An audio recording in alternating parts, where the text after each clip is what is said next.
பகுதியில் நடத்துகிறோம்.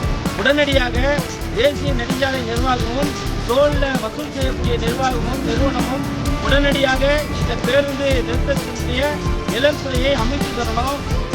உடனடியாக அமைத்து தரவில்லைனால் அடுத்த கட்டமாக இந்த பகுதியில் இருக்கக்கூடிய மக்களை எல்லாம் ஒன்று திரட்டி இந்த சாலையை மதிக்கக்கூடிய போராட்டத்தை அடுத்த கட்டமாக நடத்துவோம் என்பதை எச்சரிக்கையாக சொல்லி உடனடியாக இந்த நிலத்துறை அமைத்து தர வேண்டும் என்ற கோரிக்கையோடு வாலிபர் சங்கம் போராட்டம்